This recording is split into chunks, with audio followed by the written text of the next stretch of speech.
안녕하십니까. 오늘 업무보고의 사회를 맡은 법무부 기획조정실장 최지석입니다. 지금부터 법무부와 성평등가족부의 업무보고를 시작하겠습니다. 먼저 대통령님 모두 말씀이 있겠습니다. 네, 법무부는 모두가 잘 아는 것처럼 국가법 질서를 책임지는 가장 중요한 부처 중에 하나입니다. 그리고 법무부는 국가의 공인된 폭력을 제도적으로 행사하는 곳이죠. 아무나는 아니지만 어쨌든 국가의 법 질서 유지를 위해서 국가 공권력을 최종적으로 행사하는 매우 중요한 기관입니다. 그렇기 때문에 최대한 절차적으로 정당해야 되고 결과도 역시 정당해야 됩니다. 국민들의 신임을 저버리지 않았으면 좋겠다는 말씀드립니다. 성평등가족부는 이름도 바꿨지만 어쨌든 국민들 사이에 평등 정책을 제대로 시행하는 중요한 기관입니다. 또 가족 문화나 가족 내부 문제들도 잘 챙겨야 되는 기관인데 꽤 오랫동안 국가기관으로서 취급을 제대로 받지 못했던 측면이 있는 것 같아요. 지금부터라도 주어진 역할을 잘하기 바랍니다. 자, 보고 시작할까요? 예, 이어서 업무보고를 진행하겠습니다. 첫 번째 세션은 법무부 대검찰청의 업무보고와 토의로, 두 번째 세션은 성평등가족부의 업무보고와 토의로 진행됩니다. 먼저 법무부 장관의 업무보고가 있겠습니다. 안녕하십니까. 법무부 장관 정성호입니다. 지금부터 국민주권정부의 출범과 함께 새롭게 변화한 법무부의 업무보고를 시작하겠습니다. 법무부는 지난 6개월간 혁신적인 변화와 국민의 안전한 일상보호, 미래로의 도약을 위하여 열심히 달려왔습니다. 법무부는 국민주권정부의 철학에 입각해 다양한 변화를 추진하였습니다. 민생을 위협하는 전세 사기 범죄자에게 중형이 선고될 수 있도록 사기죄의 법정형을 상향하고 보이스피싱 범죄로 얻은 수익에 대해 필요적 몰수 규정을 도입하는 등 가시적 입법 성과를 거뒀습니다. 또한 국가의 불법행위 피해자들이 국가를 상대로 손해배상을 청구한 소송에서 관행적인 상소를 벌이고 상소 포기나 취하를 통해 피해자의 권리 회복이 이루어지도록 하였습니다. 국민의 안전을 지키는 법무부 본연의 업무에도 온 힘을 다하였습니다. 검찰의 전문적 수사 역량을 총동원하여 보이스피싱, 금융범죄 등 민생침해 사범을 엄단하였습니다. 맞춤형 재범 방지 프로그램을 통해 재복역률을 낮추었고 소년범들은 검정고시 합격률 제고 등을 통해 새로운 꿈을 가지게 하였습니다. 스토킹 피해자를 실효적으로 보호하기 위해 피해자가 가해자의 위치를 실시간으로 확인할 수 있도록 법률을 개정하였습니다. 법무부는 대한민국의 도약을 위해 국익을 지키고 성장 기반을 마련하는 데도 기여하였습니다. 론스타 측의 6조 9천억 원 배상 청구에 적극적으로 대응해 배상 책임을 면하고 소송비역 74억 원을 돌려받았습니다. 첨단 산업과 과학 분야에서는 최우수 외국인 인재를 유치하고 일손이 부족한 농어촌에서는 계절 근로자를 확보할 수 있도록 제도를 정비하였습니다.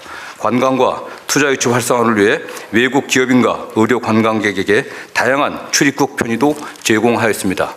그동안 법무부는 단기간에 가시적 성과를 내기 위해 숨가쁘게 달려왔지만 해결해야 할 과제가 여전히 많습니다.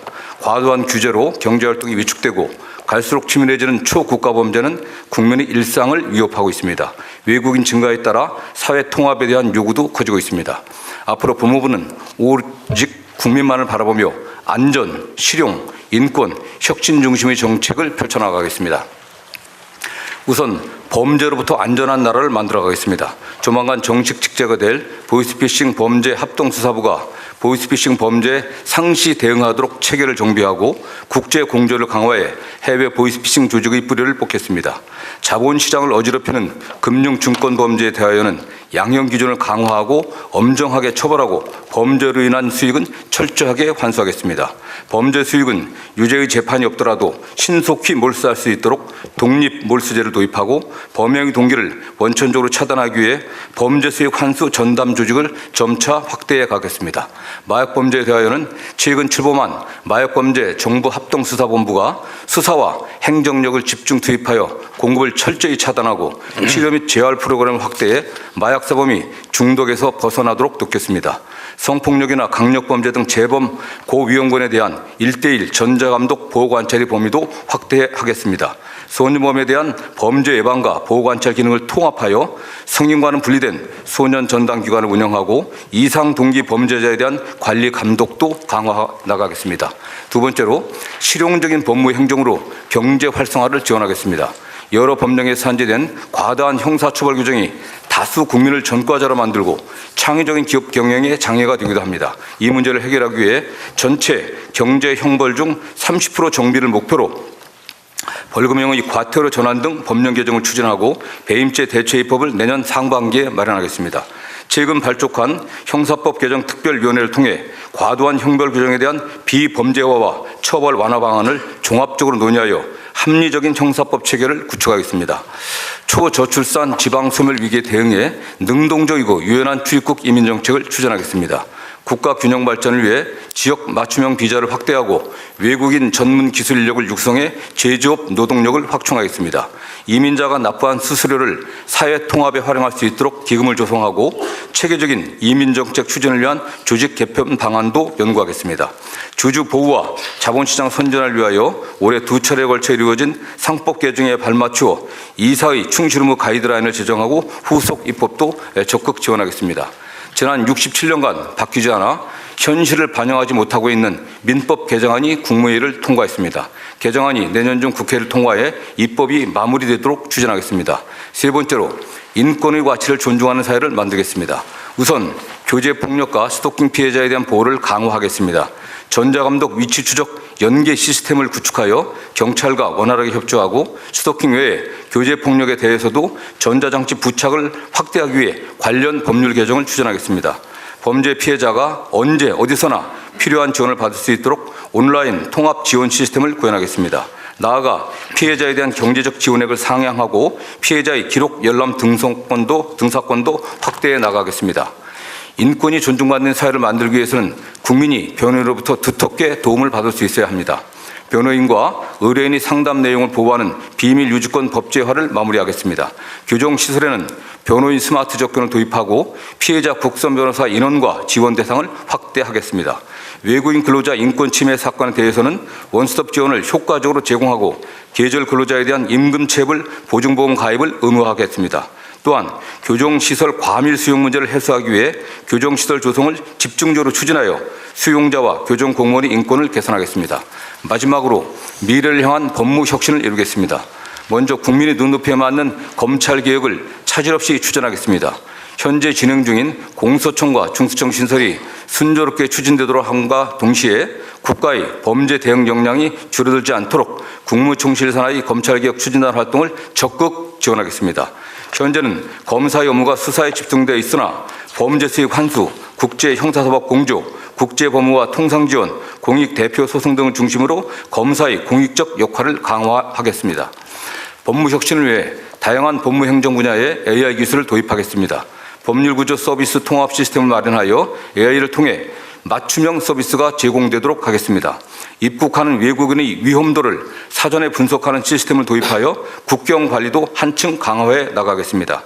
AI 기반 교정 플랫폼과 행동 분석 시스템을 구축하여 효율적인 교정 교화가 이루어지도록 하고 피치료 감호자의 이상 행동 정보를 바탕으로 치료 관리 계획을 수립하도록 하겠습니다.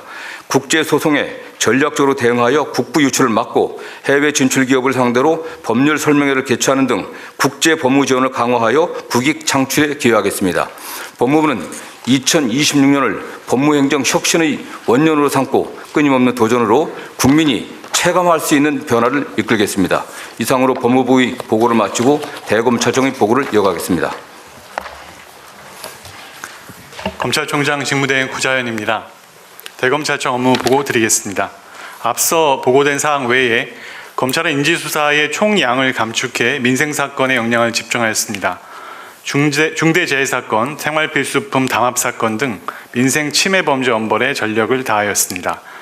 앞으로도 검찰은 보이스피싱 등 서민 다중피해 범죄로 취득한 부당한 수익을 철저히 박탈해 피해자에게 신속하게 환부하고 AI나 딥페이크를 악용한 범죄를 탐지하고 분석하는 기술을 개발하는 등 미래 범죄에 대응하며 다양한 공익 대표 활동 등 검찰의 바람직한 역할을 적극 모색해 실천하도록 하겠습니다. 이상 보고를 마치겠습니다. 네.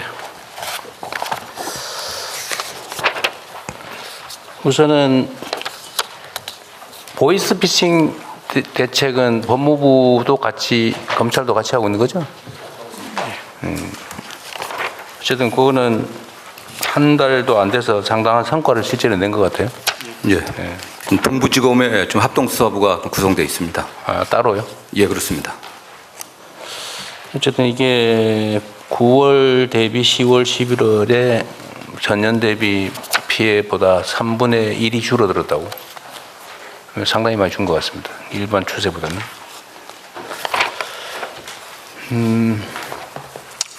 아까 보고된 내용 중에 이 형벌 규정이 우리나라가 너무 많다. 네, 네. 독일보다 3배 많다고. 지금 한 6,000개 정도 되는 걸로 파악되고 있습니다. 6,000개요? 네네. 조항으로 그렇습니다. 저번에 제가 본 건 2,700개인가 뭐 그랬던데. 저희가 지금 보고받은 건 한 6,000개 정도 돼 갖고요. 예, 그 사이에 또 더 법률로는 한 1,200 몇십 개 정도의 법률의 형벌 규정들이 있고요. 아, 법률 기준으로 법률 안에 있는 개별 또 처벌 규정을 합치니까 6,000개가 넘더라고요. 네네. 그 정도로 저희 파악하고 있습니다. 어쨌든 이게 형사처벌 만능주의 비슷하게 빠져가지고 뭘 잘못하기만 하면 무조건 처벌 조항을 넣는데 그게 실제로는 실효성이 없지 않았습니까? 예, 그렇습니다. 예, 그래서 요새는 경제제재로 실효적인 제재는 역시 경제제재이기 때문에 경제제재로 전환하는 작업을 하고 있는 거죠.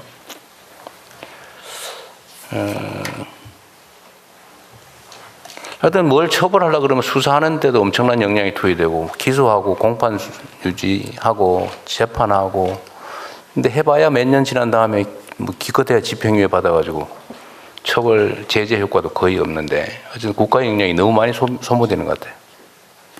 어쨌든 그거는 좀 신속하게 가시적인 성과를 좀 내면 좋겠습니다. 그리고 다른 기관에 지금 이게 업무 보고 받다가 발견한 건데 마약범에 대한 마약 사범 재소자, 네네. 그러니까 이 뭐 거래 공급자들 말고 이 투약자, 네네. 투약자들에 대한 재활 치료는 실제로는 거의 안 되고 있다고 하는 것 같아요. 지금 좀 어떻습니까? 중독자에 대해서 치료 지금 그 비율이 좀 굉장히 적은 편입니다. 일단 뭐 검찰 단계에서 조건부 기소유예가 가능하고 이제 법원 단계에서 뭐 이제 어떤 그게 이제 수강 명령이라든가 보호 관찰 이수 명령 같은 걸 내리고 그에 따라서 교정 단계에 들어가야 되는데 마약 사범 관련해서는 주로 이제 이수 명령을 같이 이제 병행 그 실형에서 병행을 하게 되는데 이수 명령이요? 교육 이수? 예. 그렇습니다. 그래서 뭐 기본 단계, 뭐 집중 단계, 심화 단계로 해갖고 40시간, 80시간, 160시간씩 교육을 시킵니다. 그런데 문제는 전문가가 부족합니다. 예, 전문가가 좀 부족해갖고요. 교정 직원들이 이 관련 지금 자격증을 많이 따고 있는데 상당히 부족한 상황입니다. 집중 치료 기관이 좀 2개 교도소가 있는데 지금 4개 교도소로 확정할 예정입니다. 마약 사범 수감자는 대체적으로 숫자가 얼마나 돼요? 지금 마약 사범들이 올해 오늘 아침 기준으로 지금 7,400명 정도 됩니다. 전체 재소자가 얼마예요? 전체 제도사 지금 기견 이걸 합쳐서 6만 5천 명 조금 넘습니다. 지금 10%가 넘는다는 거예요? 예, 마약 그렇습니다. 사범. 네. 근데 이게 이제 마약 공급책이나 이런 쪽이야 몰라도 마약 투약 사범은 치료를 본인도 실제로는 원할 테고 네, 그렇습니다. 치료하면 효과도 좀 있을 텐데 국가에서는 기소유예 제가 저번에 마약퇴치운동본부 뭐 그쪽 보니까 내가 볼 때 엄청 부실해 보이던데 체계적으로 마약 사범에 대한 대응 교육 또는 재활 체제가 있어요? 예, 저희들이 뭐 그 검찰에서 하는 검찰이나 이제 검찰 법원 제가 규정에서 말하는 일단은 네. 재소자. 재소자에 대한 상당히 이제 기구들이 구성돼 있습니다. 그래서 지금 부산하고 부산 청주죠 두 군데가 지금 전담 기구가 구성되어 있는데 그 보니까 치료할 때 인원이 제한되어 그러니까 있습니다. 대상자가 뭐 200, 300명 수준인 것 그렇습니다. 같은데 네. 7,000명이 들어있고 그중에 물론 공급책 이런 거 빼더라도 네. 단순 소지 투약자들 주로 투약자들 숫자는 얼마쯤 될까요? 그거 제가 정확하게 지금 뭐 누구 저기 아시는 분 없어요? 예, 법무부 교정본부장 이용렬입니다. 말씀드리겠습니다. 네, 예. 전체 지금 마약 수용자는 약 7,400명입니다. 네. 그중에 한 4,800명 정도 전체 4,800명 중에서 약 65%가 투약자고 42%가 투약자고 58%가 비투약자입니다. 한 4,000명 정도, 4,000여 명 정도가 투약자들이다. 거기는 재활 치료가 필요하겠죠, 기본적으로. 반드시 필요합니다. 예. 근데 아까 보면 저기 뭐 두 개 교도소에서 한 200명, 200 몇십 명이 된가 뭐 그런 것 같은데 자료상으로는. 네. 그거 좀 늘리겠다고 하는 거 봐요. 2배 늘려봐야 500명도 안 되는데 네. 나머지는 어떻게 합니까? 그냥 가둬놨다가 내보내요? 그렇지 않습니다. 지금 이제 현재는 투약자에 대해서 지금 마약류 관리법이 교육을 의무화시키고 있는데요. 비투약자가 제일 문제입니다. 그런데 관련 그 비투약자에 대해서도 입법을 해서 교육을 의무화하도록 지금 국회에 지금 계류 중에 있습니다. 비투약자는 뭐 단순 소지자 아니면 뭐 판매자, 공급, 소지 그런 거예요? 예, 그렇습니다. 그러면 그 투약자, 중독자죠. 투약자에 대해서는 충분한 재활 교육이 되고 있다고 그렇게 말씀하시는 거예요? 아직은 좀 부족합니다. 저희가 그래서 내년 1월 1일부터 전담 부서를 지금 4개 교도소에 만들었습니다. 그래서 4개를 만들어봐야 500명 미만인데 네, 보니까. 그렇습니다. 현저하게 부족한 상황입니다. 그러니까 아니 제가 하는 얘기 잘 들어보세요. 거기는 나름 어쨌든 뭐 시스템을 갖춰서 재활 교육을 하고 있는데 뭐 시설도 갖추고 하겠죠. 거기서 그렇게 대응하지 못하는 나머지 투약 인원에 대해서는 어떻게 하고 있냐고요? 그냥 단순 수감하고 관리하고 있는 거예요? 그렇지 않습니다. 그럼 어떻게 하고 있냐고. 미결 수용자하고 비투약자에 대해서도 아니 그게 아니고요. 저 투약자 실형 선고를 하게 되면 반드시 이수 명령을 갖다가 그 법원에서 내리게 돼 있습니다. 그러니까 교육인데요, 이게. 투약자는 무조건 이수 이수 명령을 어디서요? 제 수감 중에 한다는 겁니까? 그렇습니다. 그래서 그 이수 명령은 이제 40시간, 80시간, 160시간 이렇게 단계별로 나눠서 교육을 시킵니다. 다만 문제는 전문가들에 의한 치료적인 사실은 치료가 필요한 치료는 안 하고 교육만 네. 일정 시간 네. 하고 치료 활동은 실제로는 못 하고 있는 상황이다. 네. 그러면 뭐가 필요합니까? 어쨌든 저희들이 그 중독 재활, 그 중독자들 재활하는 시설이 말씀드린 건 2군데인데 이걸 좀 더 확충해야 되고요. 실제로 이제 전문가들이 좀 저희들이 있어야 됩니다. 치료 전문가들이. 근데 지금 이게 사실은 뭐 정신적인 질환과 또 관계돼 있기 때문에 상당히 심각한 그 정신질환을 갖고 있는 그런 마약 사범도 있는데 전체 교정시설 안에 있는 정신과 전문의가 1명입니다. 지금요.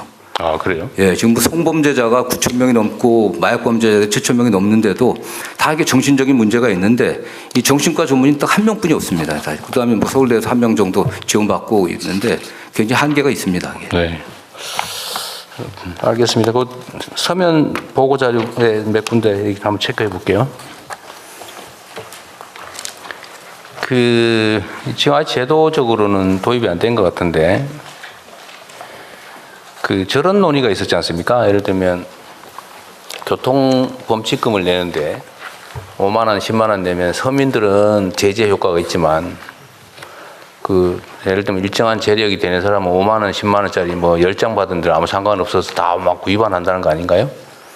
그래서 이거를 좀 자력에 따라서 차등을 두자. 범칙금이든 뭐 벌금 얘기까지 있었는데 그건 쉽지 않을 것 같고 범칙금이라도 네네. 그렇게 하자는 얘기에 대해서는 혹시 내부 검토된 게 있어요?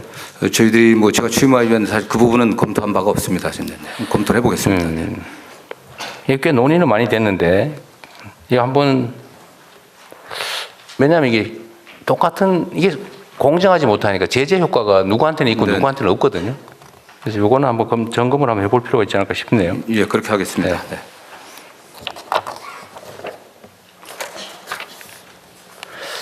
그리고 또 하나는 촉법 소년들 연령을 낮추자 뭐 그 주장 있잖아요. 예, 그렇습니다. 네. 요즘 보니까 영상으로도 나는 촉법 소년에 해당이 안 되기 때문에 마음대로 해도 돼 이러면서 온갖 사고를 치고 다니는 영상도 있고 그러더라고요. 그래서 그런 문제들 연령을 좀 낮춰야 되는 거 아니냐는 문제에 대해서는 내부 검토가 있었습니까 혹시? 최근에 저희들이 이걸 논의하진 않았는데 국회 이제 법안도 지금 촉법 소년의 연령을 14세 미만에서 뭐 12세 미만으로 이렇게 내린 법안들이 나와 있는데 이게 뭐 찬반이 좀 아주 뚜렷하게 지금 대립되고 있습니다. 그래도 주무부처인 법무부의 입장이 또 중요하잖아요. 네네. 거기에 대한 입장은 혹시 이미 있는 입장은 어떤 건가요? 뭐 정리된 입장은 없는 걸로 알고 있습니다. 그래도 국회가 법무부 의견을 물어보고 할 텐데. 근데 아직 뭐 논의가 시작되지 않았기 때문에 그래요? 저희들이 그 촉법소년 연령 하한 문제는 적극적으로 검토를 해보겠습니다. 네. 그건 한번 검토를 해가지고 국무회의에서 한번 의논을 해보면 좋겠어요. 예. 예. 그건 한번 의제로 하나 만들어서 요약해서 하나 주시기 바랍니다.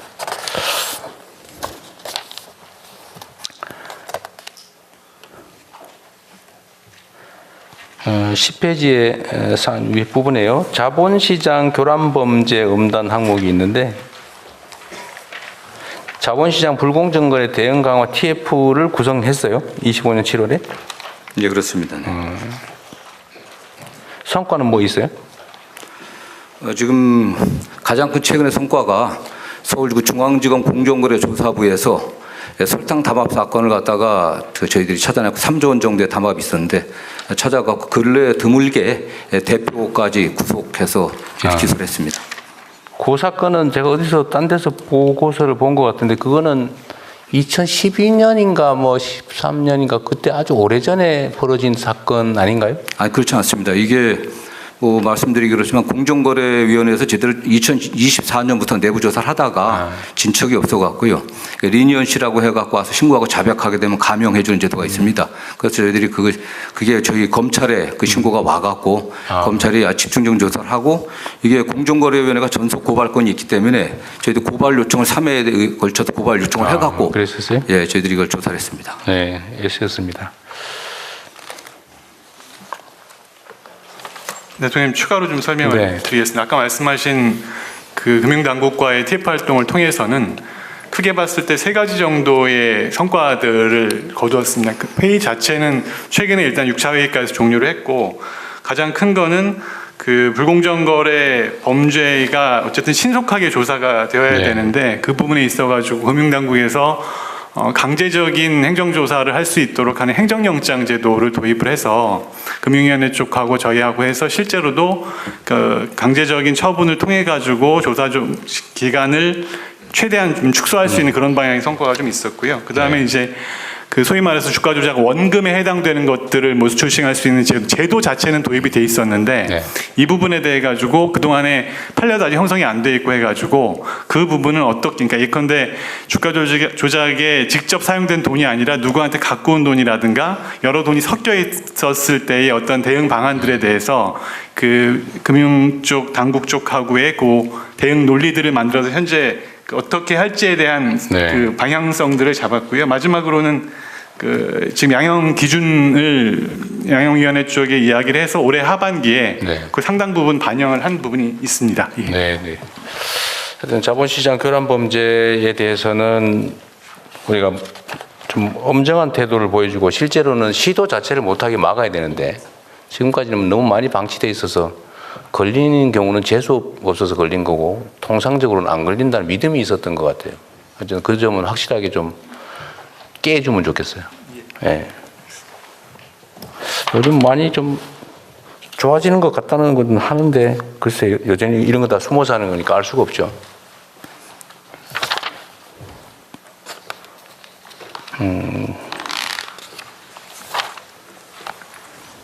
그리고 여기 경제 형벌 어쩌고 저쩌고 있어서 그런데 전에 초코파이 1,000원짜리 이런 건 왜 기소한 거예요?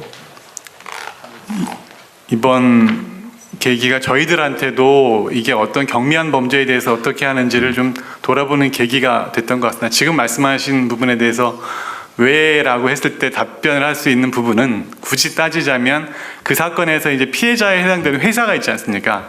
회사에서 굉장히 이제 강한 처벌 희망의 의사를 표시를 했었고 그 부분이 이제 뭐 화해나 이런 것들 없이 끝까지 가다 보니까 네. 기소가 이루어졌는데 이 결국 지금 아시다시피 이제 상고 포기하면서 사건은 종료가 됐습니다. 근데 그 과정에서 보면 결국 국민의 눈높이에 맞는 정도의 공소권을 행사하는 그 부분에 대한 고민이 이번 기회를 통해 가지고 좀 됐던 것 같고, 저희들도 관련돼 가지고 앞으로 경미한 범죄에 대해서 어떻게 할지 이 부분에 대한 지침을 좀 마련하는 중입니다. 네.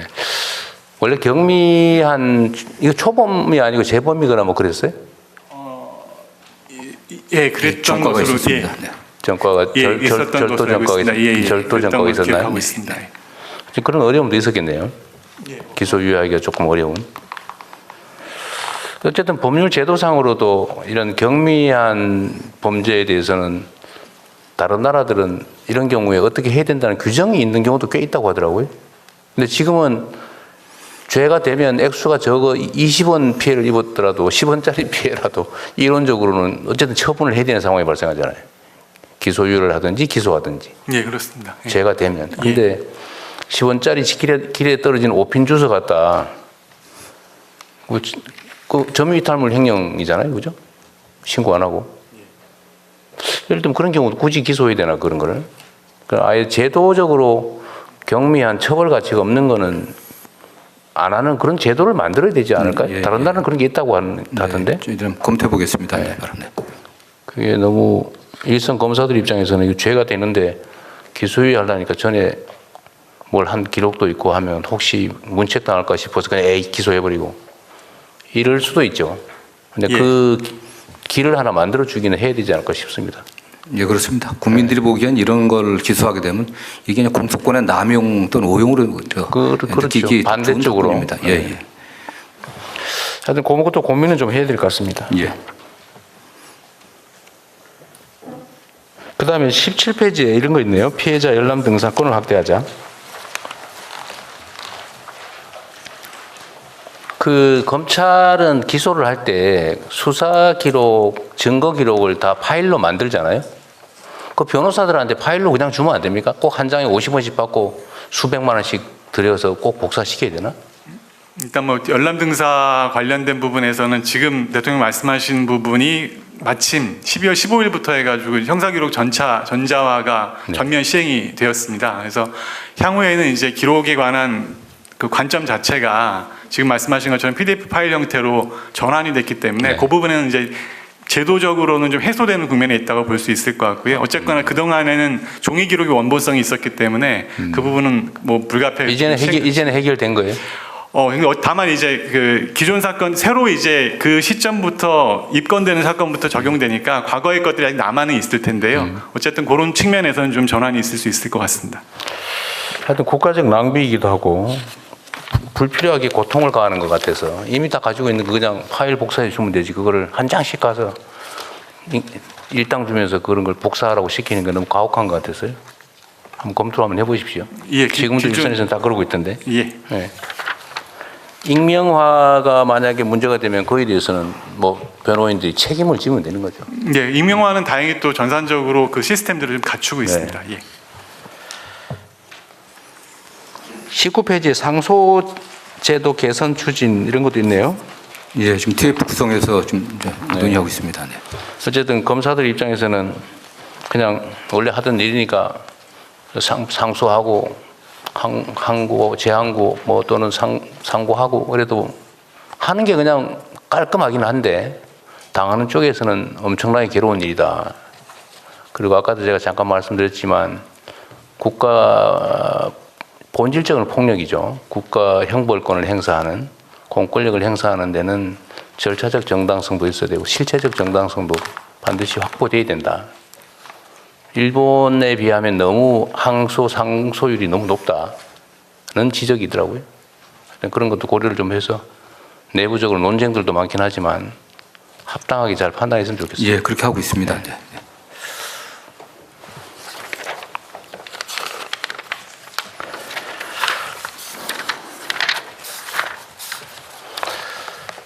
네, 뭐 이 정도 됐고 법률구조공단은 지금 정원이 905명인데 변호사도 145명을 고용하고 있어요? 변호는 지금 112명으로 되어 있습니다. 112명. 예, 변호사들이 직접 소송 수행을 하거나 변론을 합니까? 예, 다 하고 있습니다. 형사, 민사, 구조 할 때? 형사는 형사는 피해자, 국선은 좀 많지 그건 안 하고 않습니다. 예, 민사 예. 법률 구조 활동을 하는 건가요? 네.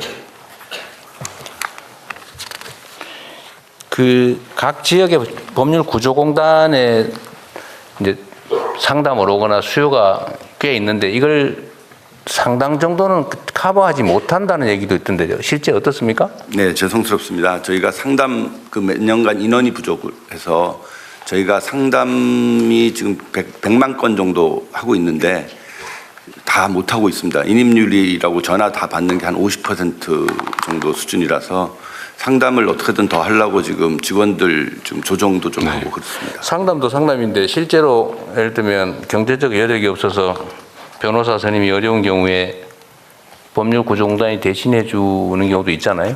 네. 근데 그걸 해줄 수 있는 변호사 인력이 지금 112명밖에 없다고 말인가요? 112명 하고요. 공익법무관이 32명이 있습니다. 좀 합쳐도- 인력적으로는 좀 많이 부족한 상태입니다.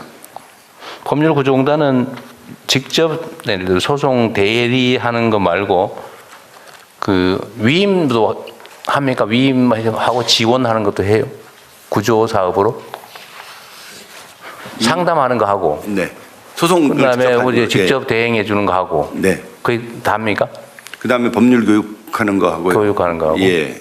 무슨 지원 활동 지원은 안 하고 지원이라 하면 구조 지원 소송 구조 지원 구조 지원은 상담을 하면서 지금 제가 지금 말씀하시는 상담해 주는 거 예. 여기 있는 인력으로 예. 위임 받아서 대행해 주는 거 네. 말고 교육하는 거 이거 말고 추가로 예를 들면 변호사 선임비를 지원해 준다든지 이런 거 하느냐고 말이에요. 비용적 지원은 안 해주고요. 채무자 대리는 저희들이 해주고는 있습니다. 그 정도. 예. 예산 규모는 얼마예요? 지금 현재 1,200억 정도. 1,200억이네. 예. 네, 알겠습니다. 정부 법무공단은 어디 계세요? 네, 여기 있습니다. 아, 네. 여기는 국가 소송 대리하는 곳인가요? 네, 맞습니다. 소송 대리도 하고 법률 자문 또 헌법 네. 소송도 하고 있습니다.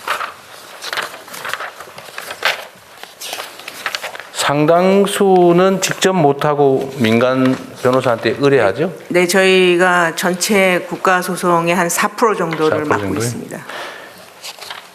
민간에 의뢰할지 여기서 직접 할지는 어떤 기준이 있나요?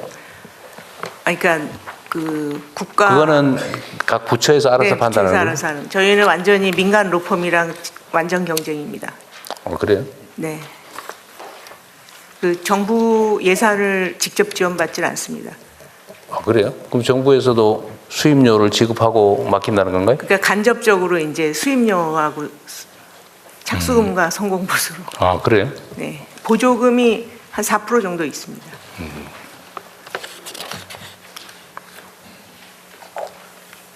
민간하고 경쟁이 돼요? 그래도 성과가 그 전체 국가 소송에서 예를 들면 승소율이 네. 민간의 승소율이 전체 국가 소송 승소율보다는 좀 높습니다. 그럴 수 있죠. 네, 알겠습니다. 네.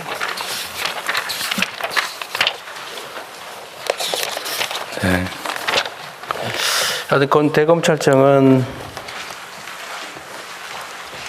검찰청 업무라고 하는 것 자체가 하여튼 국민에게 신체적 구속을 가하거나 아니면 그들의 인생 자체를 재단할 수 있는 엄청난 권한을 가지고 있는데 그 권한이 공정하고 투명하고 객관적으로 행사될 수 있도록 각별히 신경 써 주십시오.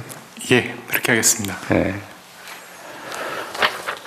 자, 성평등 가족부 할까요?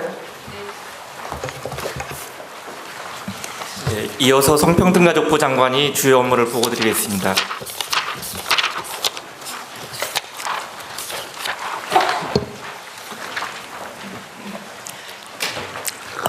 안녕하십니까. 성평등가족부 장관 원민경입니다. 국민과 대통령께 성평등가족부 업무 계획을 보고드리겠습니다. 국민주권정부 첫해 새롭게 출범한 성평등가족부는 지난 반년간 모두를 위한 성평등 정책의 토대를 마련하는 데 주력해왔습니다. 특히 현장 종사자와 분야별 전문가, 직능단체, 청년 등 다양한 국민들을 수십 차례에 걸쳐 직접 만나 뵙고 소통하면서 성평등 가족부가 나아가야 할 길에 대해 치열하게 고민하는 시간을 가졌습니다. 그 과정에서 국민들께서는 여전히 큰 성별 인식 격차, 젠더 폭력, 청소년 마음 건강, 가족 형태 변화 등 여러 가지 과제들을 말씀해 주셨습니다. 성평등 가족부는 이러한 국민의 목소리를 담아 평등한 일상, 안전한 삶, 함께 성장하는 미래라는 목표 아래 4대 분야 10가지 중점 과제를 마련했습니다. 먼저 성평등이 선언에 그치지 않고 국민의 일상 속에서 실질적으로 작동하도록 제도와 정책 전반을 다시 들여다보고 혁신하겠습니다. 성평등 정책 분야에서의 부처 간 협업과 정책 총괄 기능을 강화하기 위해 양성평등위원회를 확대 개편하겠습니다.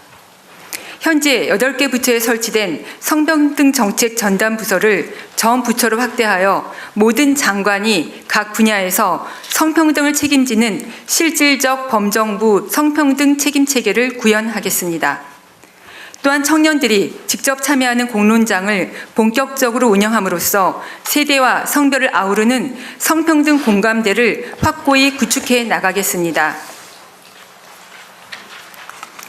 성별 임금 격차는 노동시장의 불평등이 어떻게 축적되고 재생산되는지를 보여주는 지표입니다.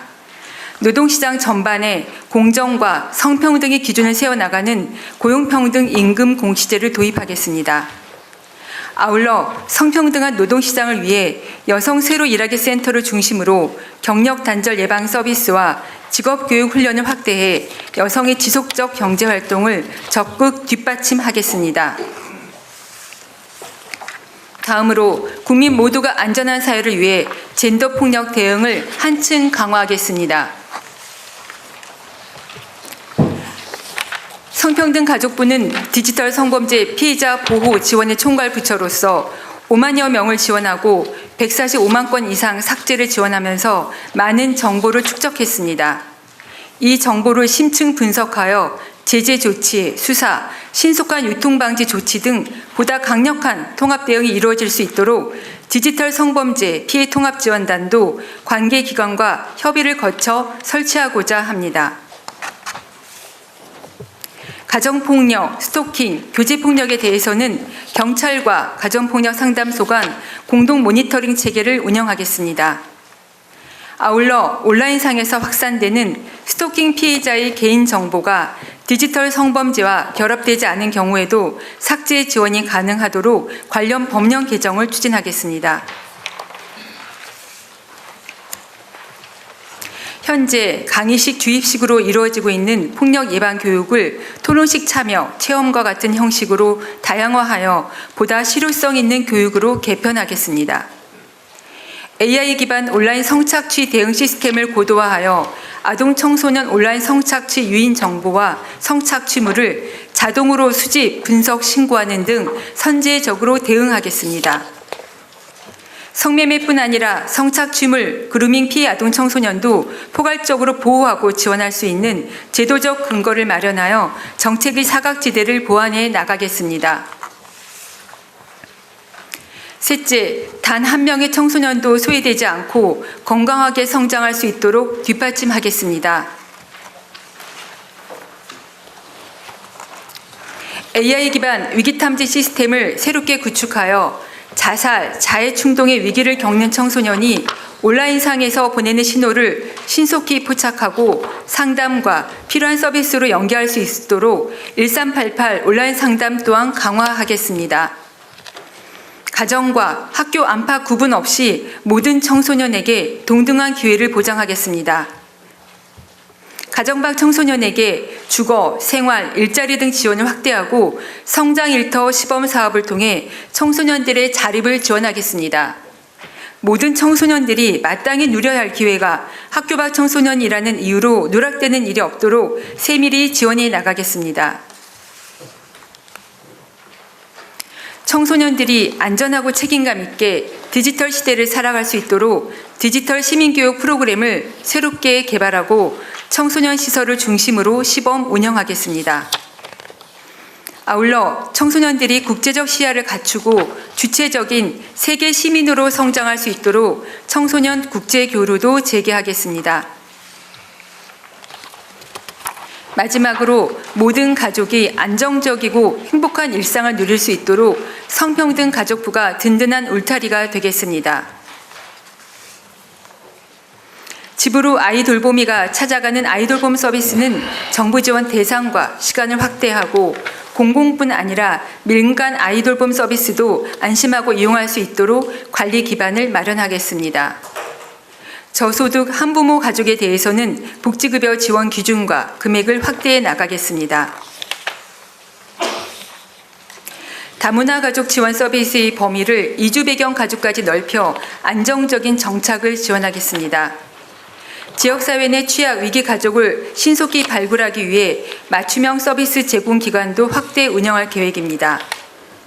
또한 1인 가구 증가세에 발맞춰 가족센터를 통해 사회 관계망 형성, 생활과 돌봄을 지원하겠습니다. 그동안 축소되었던 성평등 정책을 조속히 복원하고 후퇴했던 시간만큼 더 빠르게 앞으로 전진하겠습니다. 국제사회에서 대한민국 위상에 걸맞은 실질적 성평등 국가로 거듭날 수 있도록 새로운 도약과 회복의 역사를 국민과 함께 만들어 가겠습니다. 감사합니다. 네, 수고하셨습니다. 약간 생뚱맞은 얘기인데 네. 그냥 재밌자고 하는 얘기니까 오해는 하지 마시고, 최근에 그 동물복지원, 이제 이걸 동물복지 네. 사무를 담당하니까 동물 학대 금지, 뭐 반려동물 보호 네. 지원 이런 걸 하는 걸 만들자 이러니까 누가 그걸 어디다 둘 거냐? 농식품축산부에 둬야 된다고 하니까 누가 아니다, 그 복지니까 복지부에 둬야 된다. 까지는 제가 이해를 했는데 일부에서 반려식구를 어떻게 복지부에 두냐, 이거 성평등 가족부로 가야 된다. 반려동물을 네. 복지원을 떼가지고. 어떠세요? 황당한가요? 아니, 저는 반려동물을 가족의 개념으로까지 확장해 생각하시는 국민들이 많이 있다고 생각하고요. 실제로는 그런 것 같아요. 네, 네. 그렇습니다. 그러면 그쪽에다 만들면 받아주실 생각 있으세요? 국민이 원한다면 해야죠. 네. 본인이 아니고. 네. 이 반려동물하고 같이 사는 우리 국민들이 1,000만 가구가 넘는다고 그러죠. 근데 이것 때문에 실제로는 심각한 논쟁이 되거나 아니면 제가 농담 비슷하게 한 얘기지만 격렬하게 갈등이 생길 수도 있을 것 같아서 그래요. 반려동물 취급하는 기관을 어디다 둘 거냐. 네. 한번 생각해 보세요, 나중에. 네. 알겠습니다. 조만간 한번 시끄러워질 것 같아요. 네.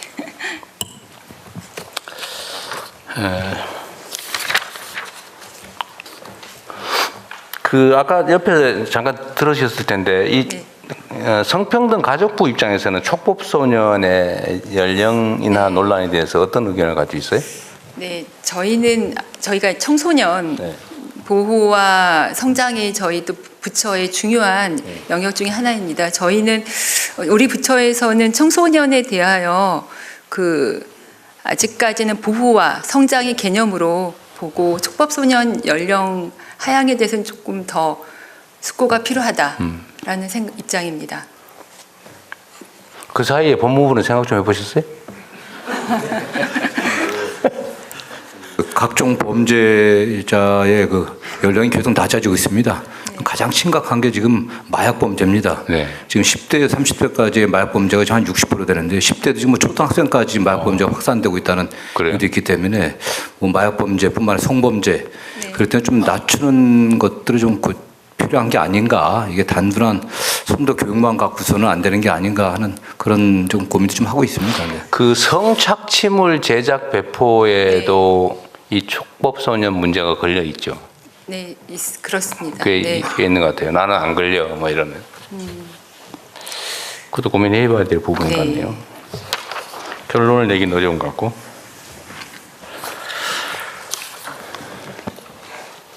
교제 폭력에 대한 대응 강화 내용으로는 뭐 아까 말씀하셨던가요?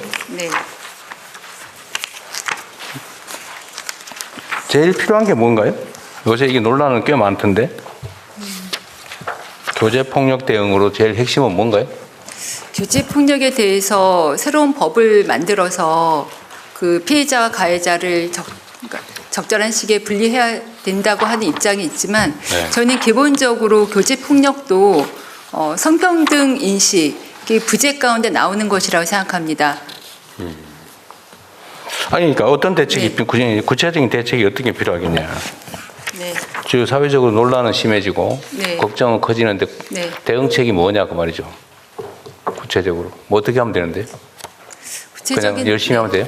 아닙니다. 저희는 교제폭력 관련법을 근본적인 방향에서부터 법의 제정이 필요하고 교제폭력에 대하여 과거에는 피해자가 반의사 불벌 피해자가 처벌을 원하지 않는다는 입장을 표현하면 바로 경찰이 더 이상 수사를 하지 않는 방향으로 진행해 왔는데 피해자 의사와 무관하게 경찰이 피해 상황을 적극적으로 검토해서 고위험군 피해자의 경우에는 피해자의 의사와 관계없이 지속적으로 보호해 나가는 방향. 그러니까 반의사 불벌죄나 친고죄로 하지 말아야 된다. 맞습니다. 법률 개정이 필요하다 그 말인가요? 네. 대통령님 한 가지 덧붙여서 설명드리겠습니다. 말씀하세요. 법무부 차관입니다. 지금 이 부분에서 중요한 부분은 피해자 보호에 관해서 잠정 조치 등을 적용할 수 없다는 부분이 가장 이슈인 것 같습니다. 아, 그래요? 지금 가정폭력 사범이나 스토킹 피해자 등에 대해서는 잠정 조치 등이 도입이 되어서 접근 금지라든지 전자자치 구차까지 가능합니다만 교제 관계에 있다는 이유로 교제 폭력의 피해자 같은 경우에는 피해자들을 보호를 받을 수 있는 법적인 장치가 부족한 상태입니다. 그래서 이 부분에 대한 법 개정을 어떻게 할 것이냐가 국회에서 논의가 되고 있는데요. 스토킹 처벌법을 개정해서 할 것인지 아니면 가정폭력법을 개정할 것인지 아니면 새로 교제 폭력에 관한 특별법을 만들 것인지 이것에 대해서 국회에서 논의 중에 있습니다. 피해자 보호 명령제 도입 같은 제도를 만들어야 된다 그 말이에요. 여성들이 매우 불안해하는 건 또 맞는 것 같아요. 네. 속도를 좀 내보시죠. 그럼 국회하고 네. 협력해서. 네. 지금 교제 폭력만이 아니라 최근에 언론에도 보도가 된 바와 같이 해외 서버를 두고 있는 사이트를 통해서 불법 촬영물의 계속 유포 확산되는 문제가 있습니다. 조금 전에 법무부 보고를 업무 보고를 들으면서 보이스피싱 범죄 방지 본부와 같이 디지털 성범죄에 대하여도 전 부처가 합동해서 방지 본부를 만들지 않으면 K가 계속 세계적으로 뻗어나가고 있는 우리나라의 긍정적 이미지가 굉장히 악화될 수 있겠다는 우려가 듭니다. 네. 근데 지금 그 얘기 하려고 딱 준비하고 있었는데. 네. 89페이지에 그런 내용이 있죠.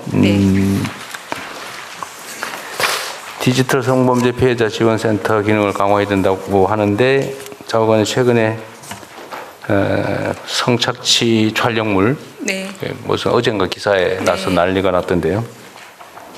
이게 대개는 해외 서버로 되어 있다는 건데 지금 현재 상태로는 예를 들면 이건 이제 불법이잖아요, 그죠? 네, 맞습니다. 그러면 그 사이트 차단이 안 됩니까? 그 사이트에서는 한 70% 정도가 불법 촬영물인 것이 확인이 되어야 사이트 차단까지 간다고 하는데 70%가 있고 아니 이론적으로 그 사이트 안에 범죄적인 불법 내용이 있으면 그 사이트 전체 그 부분을 차단하는 게 안 되면 전체를 차단할 수 있는 게 당연한 거 아닌가요? 네, 맞습니다. 저는 근데 뭐 70%가 안 되면 차단이 안 된다는 얘기는 뭐죠? 1%가 불법 촬영물이 있더라도 저는 차단되어야 된다고 생각합니다. 아니. 네. 그 당위성 얘기 말고 현재 얘기하는 거예요. 이게 차단이 되냐 안 되냐 그 말이에요. 성평등부의 안전인권 정책관 조영수입니다. 그 방심위에서 기본적으로 심의하는 기준에 어떤 그 사이트를 전체 폐쇄를 하기 위해서는 그 사이트 안에서 운영되는 음란물이 70% 이상이 돼야만 그 전체 사이트를 차단할 수 있다고 그게 합니다. 무슨 말도 아니에요. 그 근거는 뭐예요? 그 방심위 자체 기준. 자체 기준이에요? 우리 방심위 쪽에 얘기해가지고요. 일부라도 해가지고 차단 요청을 하고 안 되면 전체를 차단하는 거예요. 네, 그렇게 조치하겠습니다. 그러면은 그 방침에 따르면 막 쓰잘데없는 거 잔뜩 올려놓고 네, 맞습니다. 그거 하면 되네. 네, 그 말이 안 되지 이게. 네, 맞습니다. 일단은 물리적으로 차단하는 조치는 신속하게 네. 해야 될 것 같고. 네. 근데 이게 무슨 회원이 무슨 50만이 되네, 네. 60만이 되네 그러고 있던데 이렇게 크게 성장할 때까지 아무도 몰랐다는 건가요? 지금 관련 사이트 명은 말씀드리기 어려운 게 관련 사이트 명이 언급되는 순간 또 다른 그 회원 접속과 함께 불법 촬영물에 대한 그 확인이 이루어지기 때문에 저희가 사이트 명은 오늘은 말씀드리지 않겠습니다만 아니, 그러니까 22년 8월에 이미 디지털 성범죄 피해자 지원센터에 이런 피해가 신고된 이후에 저희가 이때까지 경찰청에 수사 요청 의뢰해서 한 3년 넘게 이 수사가 이루어져 온 것으로 알고 3년 동안 이게 있습니다. 방치돼 있었다 그 말이에요? 네, 그래서 제가 보이스피싱 방지 본부와 같은 특별한 본부가 필요하다는 말씀을 드리는 것입니다. 이건 말이 안 되는데. 네. 아니 이게 우리 검찰에서 보시면 이거 공연 음란죄에 해당되는 거 아니에요? 그냥 단순하게 일단 뭐 아까 말씀하신 성착취물 자체에 유통 관련된 부분이 포함되기 때문에 당연히 초보 수익이 높은 형태의 범죄라고 보여지고요. 그러니까. 얼핏 생각할 때는 아마 이제 이게 대다수가 해외 서버 내지는 서버를 교체하면서 주소를 교체하면서 옮겨 다니는 문제가 있을 것이고 그것에 관해서 결국 해외 당국의 협조가 어떻게 되는가의 문제도 연결되어 있을 것 같습니다. 다만 구체적 사건은 제가 지금 보고받고 말씀드리는 건 아니어서 일반론만 여기까지만 말씀드릴 수 있을 것 같습니다. 어쨌든 불법 사이트가 있는데 예를 들면 그 서버 관리자가 되게 해외에 있으니까 네. 우리 마음대로는 안 되겠지만 대한민국으로 전파되는 것 자체를 막을 수는 있지 않나요? 막으면 차단할 수 있죠. 이름 바꿔서 다시 시작한다는 거예요. 그러면 그 기존에 가입된 회원들은 못 찾아가는 거 아니에요? 어떻게 되는 거예요? 저희가 또 찾아갈 수는 그래서 저희가 해외 서버를 두고 있는 경우에는 국제수사 공조를 통해서 주범을 아니, 찾을 그건 수 다음에 얘기할 네. 거고. 네. 그 5분전 그 다음 단계에서 네. 얘기할 거고. 일단은 긴급 조치로 차단을 해야 되는데. 맞습니다. 일단은 뭐 70%가 돼야 되니 뭐 그거는 우리가 그도 방통위 얘기를 해서 좀 바꾸면 될 텐데. 네. 기술적으로 그걸 많이 해봤을 거 아닙니까? 네. 평등가족부 입장에서는. 네. A 사이트를 차단을 하면 네. 제가 이거를 다른 부처에 보니까 무슨 만화 저작물 이런 거를 네. 퍼올린데 그 차단을 하면 바로 딴 걸 만들어가 또 바로 올라온다더라고요. 네. 그러면 기존에 차단을 하면 새로운 사이트를 만들어서 올라오면 그 회원들 다 그대로 승계를 하는 건가요? 어떻게 돼요? 새로 만들면 그 회원 다시 받아야 되는 거 아니에요? 그 해본 사람이 있을 것 같은데. 이제 기본적으로 그 사이트가 아예 사이트가 삭제되지 삭제되지나 우린 차단하는 거니까. 차단하게 되면은 요즘에는 이제 VPN이나 이런 다른 방식으로 접속을 하기 때문에 그쪽으로 가는 루트 같은 기관통이 차단하더라도 VPN이나 이런 걸 통해서 그 사이트가 살아있는 한 그쪽으로 접속할 수는 있게 됩니다. 찾아가려면 뭔가 새로운 추가의 노동을 해야 될 거 아니에요? 예, 그렇습니다. 그럼 차단 효과가 있긴 있는 거죠? 차단은 일단 할 수 해가지고 차단을 하는데 결과적으로는 우회해서 그 해외에 찾아간다. 있는 사이트에 대한 거기서 올리는 거에 대한 수사를 통해서 아니, 그건 다음 얘기고. 예, 그건 일단 먼저는 차단 조치하고 그 다음에 사이트에 대한 접근까지 해줘야 하는 법이 있습니다. VPN 통해서 따로 접속을 할 수가 있습니다. 사이트에서. 쉬워요, 그게? 요즘 청소년들이라든지 웬만한 컴퓨터를 다룬 사람들은 쉽게 접근할 수 있다고 합니다. 자, 그럼 그 다음 얘기를 일단은 차단하면 조금은 효과가 있을 테니까 네, 차단을 맞습니다. 하는데 그 다음에는 이게 지금 안 그래도 우리가 마약 그 다음에 보이스피싱 스캠 그리고 도박 네. 이거는 지금 그 초국가 범죄 대응 TF 만들었던가 뭐 어쨌든 거기서 하기로 했잖아요. 네, 그렇습니다. 그럼 요거를 하나 더 추가를 해가지고 네. 해외 이게 지금 저것도 있거든요. 국내 저작물 위반하는 거 있잖아요. 열심히 그림 그려가지고 인기 있으면 다 뺏겨가지고 또 그래 한다더라고. 요 문제도 아예 하나 추가를 하시면 어떨까요? 지금 법무부도 같이 하고 있는 거 있죠. 저희도 같이 참여하고 있습니다. 지난번에 캄보디아 사태 이후 만들어진 그러니까요. 도박, 기회. 마약, 네. 스캠. 네. 여기다 음란물 같이 여기다 한 항목을 추가를 해가지고 포괄하시면 될 것 같습니다. 건물을 추가를 하는 걸로 하고 누가 하고 있더라? 저희 지금 보이스피싱 초고가 범죄 공동 대책 본부가 그걸 만들어서 하고 있을 거예요. 예, 그 통합본부는 지금 민정수석실 주관으로 민정비서관이 해서 예, 지금 거기다가 요 항목을 넣고 인력을 해당된 데서 좀 확인을 받아가지고 확인을 받더니 배치를 해가지고 요것도 하나 예, 추가하는 쪽으로 추가하죠. 같이 논의하도록 하겠습니다. 근데 요거는 성착취 촬영물도 하고 하나는 그 저작권. 예, 그 저작권 협회나 이쪽에서 컬처 침해하는 범죄까지도 같이 검토하도록 하겠습니다. 해외 서버를 통한 국내 범죄를 같이 하는 걸로 하시죠.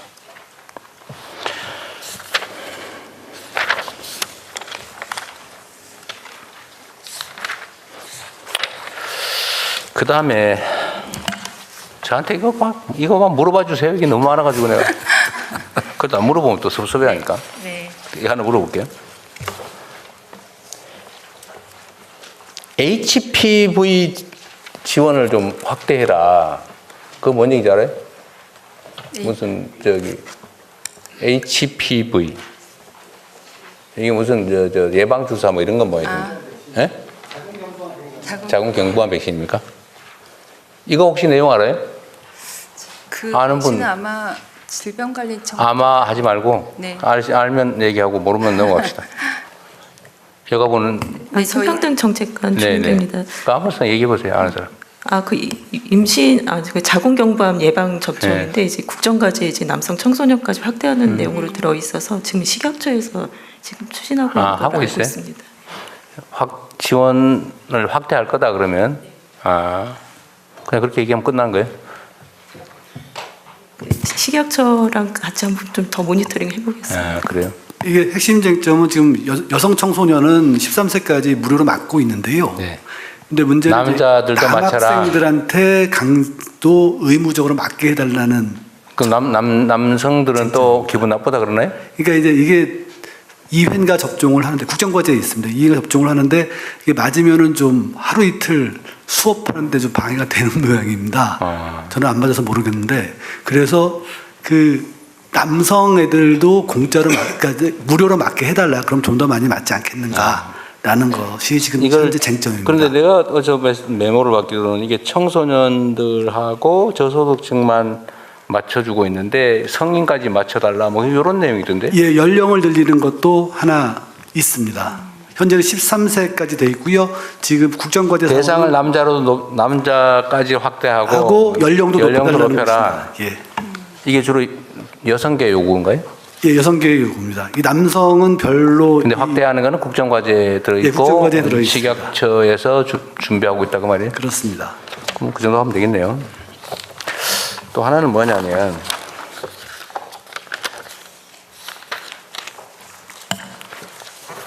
생리대 얘기인데요. 네. 국산 생리대가 왜 이리 비싸냐? 다른 나라 생리대보다 가격이 39% 비싸다고. 네. 혹시 뭐 아세요? 그 부분에 대해서 23년도에 여성환경연대에서 조사한 내용을 확인하긴 했는데 네. 실질적인 그 금액에 대해서는 조금 더 물론 뭐 검토가 그거야 필요합니다. 편차가 있을 수 네, 있고 네. 약간 다른 사례와 달리 과장됐을 수도 있는데 그건 그렇다 치더라도 비싼 건 맞는 것 같아요. 네, 맞습니다. 네. 해외 직구를 많이 한다고? 국내 생리대가 너무 비싸서. 근데 왜 그리 비싼 거예요, 국내는? 국내 좀 더 좋은 제품들에 대한 그 욕구 때문에 좀 비싸지지 않았을까 생각합니다. 그 외에도 어떤 시장 구조의 문제와 또 약간 세금 부분, 유통 과정에서 세금이 이거 추가되는 부가세도 맞습니다. 면제되는 상품인데? 네, 맞습니다. 네, 그 최초 제조 시에 부가세는 면제되지만 유통 과정에서의 부가세는 계속 붙기 때문에 추가되기 때문에 그 부분에 대해서 면세해야 된다는 의원 발의, 그러니까 입법도 마련된 것으로 입법안이 나온 것으로 알고 있습니다. 부가세는 최종적으로 없으면 없는 거지 중간 가다가 다시 붙고 그런 게 있나요? 그러니까 저도 네.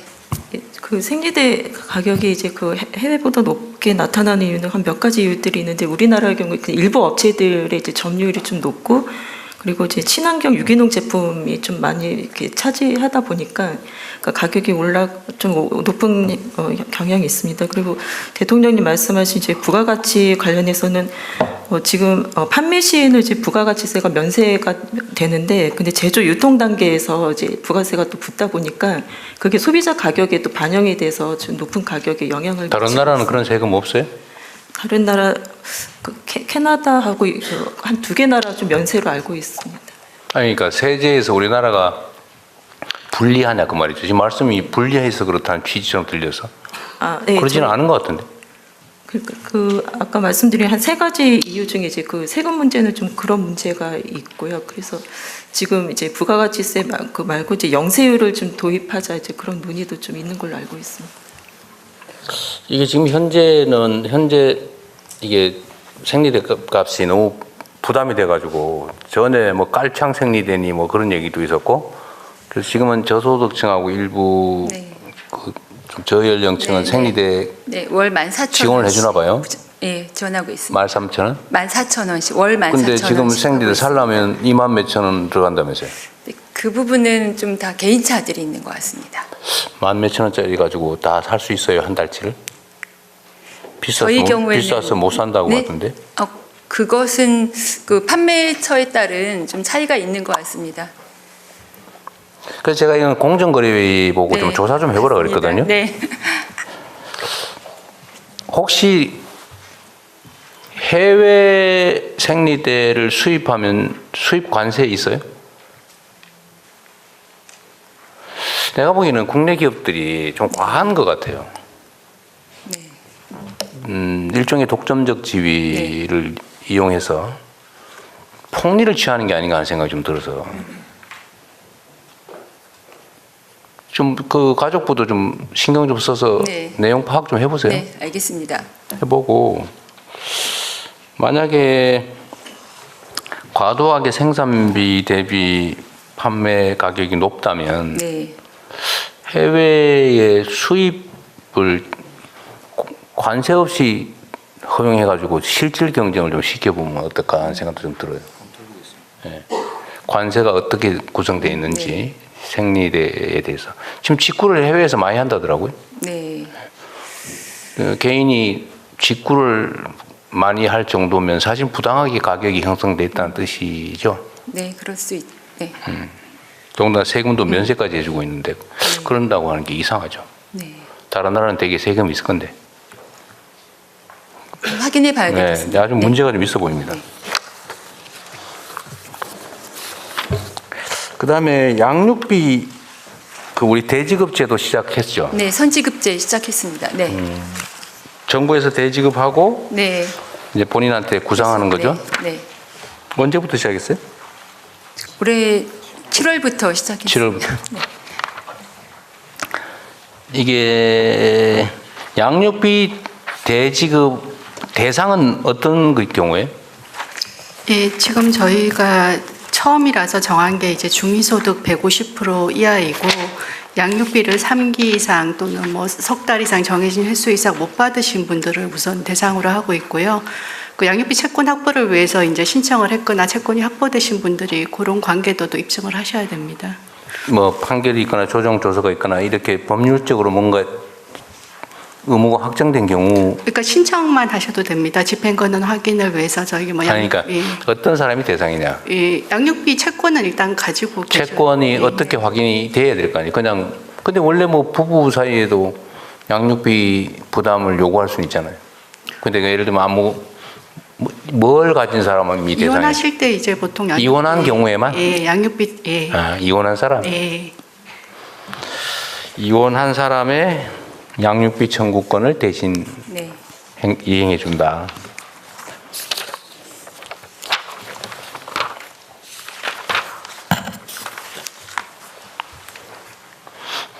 그다음에 미혼모 분야도 성평등 가족부의 소관이겠죠? 네, 저희가 한부모 가족 지원 사업을 하고 있기 때문에 포함됩니다. 미혼모들이 뭐 다양한 이유로 미혼모가 될 텐데 네. 미혼모들이 일단은 출산을 한 다음에 양육이 그냥 보통 보면 되게 어렵잖아요. 네. 어려운 상황이죠. 거기에 대한 뭐 지원 대책이나 이런 건 있어요? 다 본인이 기본적으로 양육하는 게 원칙이에요? 네, 아닙니다. 그 경우에도 취약한 상태의 미혼모와 미혼부에게는 저희가 아동 양육 수당을 추가로 지급하고 있고요. 그 단독으로 아이 양육이 어려운 경우에는 한부모 가족 지원 시설에서 생활하시면서 아이를 양육하실 수 있습니다. 시설은 충분해요? 네. 가족실장입니다. 저희가 한부모 시설이 한 100여 곳이 있는데 출산 지원하는 곳은 23곳이라서 이제 지역적으로 조금 접근성이 떨어질 수는 있습니다. 매우 당황스러운 상황에 처한 경우가 많을 텐데 그럴 경우에 자기 집에서 뭐 양육을 하는 경우는 아까 양육 수당을 추가 지원하는 정도. 그런데 그렇게 할 수 없는 상황일 경우는 주거 지원도 해줘야 되는데 그건 충분한가요? 예를 들면 수요를 다 충족해 줄 수 있어요? 저희가 이제 양육 지원 시설도 있고 또 임대주택을 연계해 드리는 것도 있는데요. 지역적으로 이제 한부모들은 이제 수도권 이런 데를 좀 선호하시는데 지역에 따라서는 미스매칭이 있을 수 있습니다. 주거 지원은 충분하지는 않기 때문에 LH를 통한 한부모에 대한 그 추가적인 주거 지원이 확보가 되기를 바라고 있습니다. 이게 영아 6기나 아니면 이렇게 뭐 심하게 영아 살해 그런 원인이 되기도 하는데 미혼모 또는 미혼부가 우리 일반 정서상으로는 잘 안 받아들여지는 측면이 있잖아요. 그러니까 미혼모나 미혼부들은 사실 괴로울 수 있는데 여기에 대한 뭐 예를 들면 심리적 지지, 또 지원 이런 게 좀 충분해야 되지 않을까 하는 생각이 좀 들던데요. 이게 인구 출생률하고도 좀 사실 상당히 관련이 있다는 거 아닌가요? 네, 맞습니다. 그러니까 제가 취임 이후에 그 직접 시설에 가서 만나 뵙기도 했었는데요. 저희가 오늘 업무보고를 통해서 미혼모와 미혼부 모두 용기 있게 본인의 그 자녀 그 임신과 출산을 결정하면 사회가 책임지고 함께 양육을 돕겠다라고 하는 그 말씀을 드리고 싶고 그 부분에 전 부처가 함께 도움을 주실 것으로 생각합니다. 좀 과감하게 좀 정책을 확장해야 될 것 같아요. 네, 맞습니다.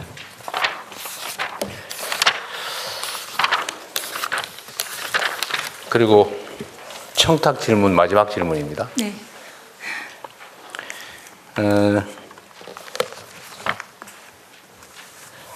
임신 중단 약물 문제 있죠. 이게 지금 어떤 상태예요? 임신 중단 약물을 쓸 수 있게 할 거냐, 아니면 심지어 지원해 줄 거냐, 못 쓰게 할 거냐 논쟁이 있잖아요. 그 실질적으로 해결도 안 되고 방치된 상태죠. 근데 법률적으로는 정리가 안 된 상태인데 현장에서는 실제로 많이 사용되고 있는. 그래서 정부는 모른 척하고 방치하고 있는 그런 상태죠. 방치하고 있다기보다는 제가 취임 이후에 확인해 보니 여러 부처가 함께 이 부분을 계속 숙고하고 있는 것으로 보고 받았습니다. 숙고를 몇 년째 하고 있는지 모르겠어요. 굉장히 오래 하고 있어서 저도 빠른 결정이 나기를 바라고 있습니다. 성평등 가족부 입장은 뭐예요? 저희는 각적 빠른 그러니까 여성의 건강권 확보를 위해서 임신 중단 약물에 대해서 식약처에서 빠르게 그 유해성 여부를 검토하고 사용을 허용해 주기를 바라고 있습니다. 사용을 허용해야 된다. 네. 그게 또 그러면 어느 단계까지 허용할 거냐? 또 그 논란도 있죠. 맞습니다. 근데 그 부분 때문에 저희가 아직 결론을 못 내고 있습니다. 거기에 대해서 제가 보기엔 가장 가까운 그 친화적인 부처가 성평등 가족부 같은데 성평등 가족부라도 입장을 정리를 하고 방향을 정해서 가야 되는 거 아닌가요? 그냥 여기도 모르겠다. 오늘 기다려보자 이러고 있나요? 아니 저희는 그 뒷짐지고 있지는 않고 다만 이 부분은 국무조정실을 통해서 좀 더 지속적으로 논의를 계속 해왔던 것으로 저는 알고 있는데 담당자가 좀 추가로 더 말씀을 드릴 수 네, 있을 것 얘기해 같습니다. 보십시오. 그냥 말하기 진짜 어렵죠. 그동안 국무조정실 이제 주관으로 해서 이제 그 복지부 식약처 국무조정실 끌려 들어왔어요. 네, 같이 협의를 지금 진행을 했고요. 그 내부적으로 이제 안은 이제 마련이 돼 있는데 이제 다만 좀 합의가 안 된 부분이 그 임신중지 약물에 대해서는 그 헌법재판소 헌법 불합치 낙태죄에 대한 이제 불합치 결정에 대한 입법이 이제 마련돼야 되는데 이제 여성계에서는 그 입법 전이라도 약물은 먼저 도입을 해달라는 그런 좀 건의가 많습니다. 그래서 그거에 대해서 아직 좀 국무조정실이 뭐 할 얘기 있어요? 저희가 수차례 조정을 지금 하고 있고요. 그때 한번 보고도 잠깐 드렸었는데 지금 이게 이제 낙태죄하고 같이 연동이 돼 있습니다. 그래서 식약처에서는 낙태죄에 대한 그 법률적인 문제가 성결이 되어야 자기네들이 그 안전성 심사를 할 수 있다. 이런 입장이고 그 사실 낙태죄 관련해서는 그 문재인 정부 때 정부안을 이미 냈었습니다. 근데 국회에서 그걸 통과를 못 해가지고 그 법 문제가 해결이 안 되니까 이게 지금 계속 같이 정부안의 핵심이 뭐였어요? 그때 몇 주까지 허용 이렇게 돼 있었나요? 네, 12주 정도까지는 무조건 해주고 24주까지는 상담을 거쳐서 해주자. 이렇게 그때 그 보자보건법하고 형법이 같이 나갔었습니다. 24주. 신생아가 출생하는 게 48주인가요? 몇 주 만에 나오는 거예요? 40여 주, 36, 7주 정도 맨날 나오죠. 40주요? 40주. 네. 근데 24주 되면 상담을 거쳐서 14주까지는 그냥 허용. 이게 지금 약물 허용 여부도 이 낙태죄하고 직접 관련이 있는 거네요, 그러면? 근데 약물 허용 여부는 낙태죄 전에라도 저는 말씀 주셨던 것처럼 안정성 여부에 대한 판단은 식약처에서 진행 가능하지 않을까. 약물 자체의 안정성은 사실은 이미 뭐 다른 나라 다 쓰고 있잖아, 그죠? 네. 다 쓰고 있으니까 그게 문제가 아니고 허용할 거냐 문제겠죠. 안정성 문제가 아니고 사실은 허용할 거냐. 사실상 그렇습니다. 네. 지금 이제 형법하고 모자보건법 이제 현행법이 이제 개정이 돼야 되는데 이제 식약처에서는 그 법을 먼저 개정하고 난 다음에 이제 그 도입을 하겠다는 입장이고 이제 그 법 개정 전이라도 좀 도입해달라는 또 요구가 이제 현장에서 있습니다.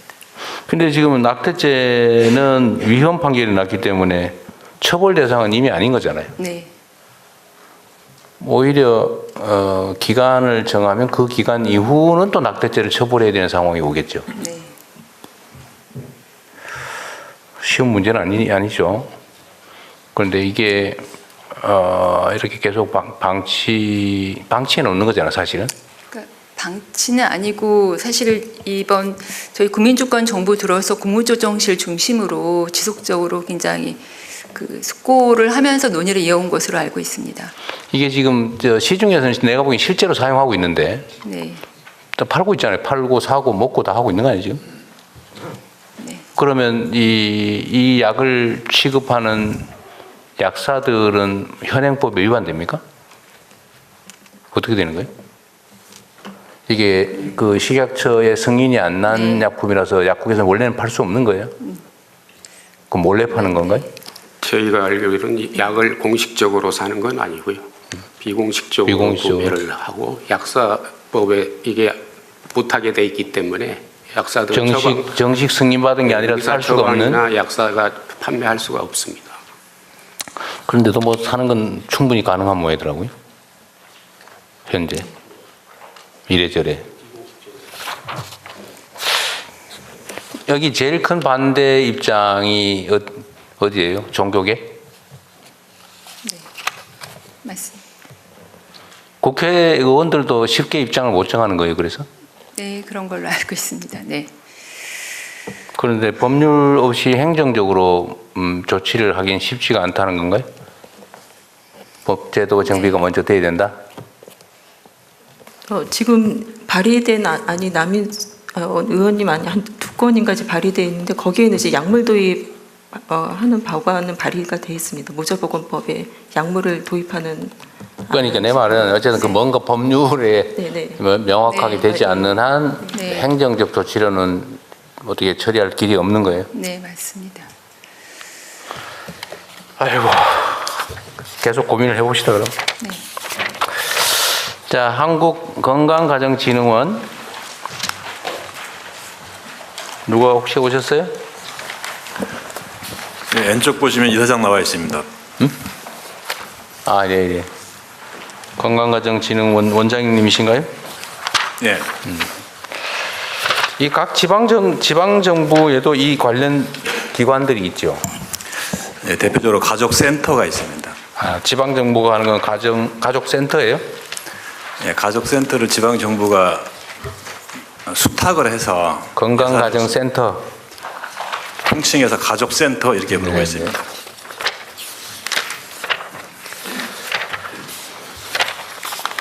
네. 양성평등교육진흥원. 네, 예, 김삼 원장님 여기 있습니다. 이쪽에 있습니다. 나는 이쪽 그래도 잘 몰라요. 이쪽에 오른쪽 왼쪽에 있지. 네, 오른쪽에 있습니다. 아, 네, 네. 거기서 많이 보던 분이시네. 네, 네, 네. 반갑습니다. 네, 뭐 여기 특별한 현안은 있지는 않네요. 여성인권진흥원. 네, 왼편에 있습니다. 네. 아, 우리 신보라 분이시구나. 아, 오랜만입니다. 네, 반갑습니다. 여기도 뭐 특별한 현안은 없어 보여요. 청소년 상담 복지 개발원. 예, 왼편에 있습니다. 그래.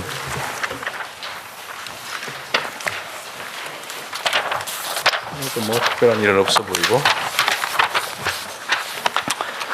청소년 활동진흥원. 여긴 꽤 규모가 되네요. 정원이 400명이 넘네. 예, 그렇습니다. 청소년 체험활동 활성화. 주로 눈에 띄는 활동이라면 어떤 게 있을까요? 눈에 띄는 주된 활동이 뭐가 있을까요? 예, 저희는 그 전국 7개 국립시설을 또 운영하고 있습니다. 국립청소년 수련원에. 아, 청소년 수련원. 예. 청소년 수련원 운영이 중요한 활동이시군요. 네, 알겠습니다. 일단 제가 물어보고 싶거나 누가 청탁해서 물어보는 거는 다 끝났습니다. 우리 장관, 총리님 뭐 하실 말씀 있으세요? 우리 다른 없어요? 자, 시간 여유가 좀 있으니까 네. 말씀하시고 싶은 게 있으시면 오늘 참석자분들 중에 자유롭게 말씀하십시오. 대통령님, 저도 네. 두 가지 정도 말씀드리겠습니다. 그러니까 디지털 성범죄와 관련해서 해외 사이트를 운영하고 있는 그 사이트 운영자를 잡기 어렵더라도 네. 경찰이 발표했던 것처럼 국내에서 접속한 IP 회원들의 IP 주소를 통해서 회원들에 대한 수사는 충분히 가능합니다. 회원들을. 네, 국내 회원들 그 수사가 적극적으로 진행되고 기소와 처벌까지 그 범죄 예방이 가능할 정도로 무거운 처벌이 내려진다면 우선은 신속한 차단 외에도 범죄 디지털 성범죄가 상당 부분 예방될 수 있을 것으로 생각됩니다. 가입자의 인적 사항, 그러니까 뭐 예를 들면 접속 기록이나 이거를 확인할 수 있어요? 네. 경찰이 확인했다고 오늘도 기사가 나왔습니다. 지난 과거의 텔레그램 성착취 조주빈 사건의 경우에도 가입자 중에 한 사람이 그건 텔레그램은 가능하죠. 네. 텔레그램이야. 네. 그 가입자를 회원을 확인하면 그 회원과 접속한 사람들 찾으면 되니까 그건 가능한데 이게 사이트의 가입자 추적이 가능해요? 사이트 회원들이 다 가입하기 때문에 저는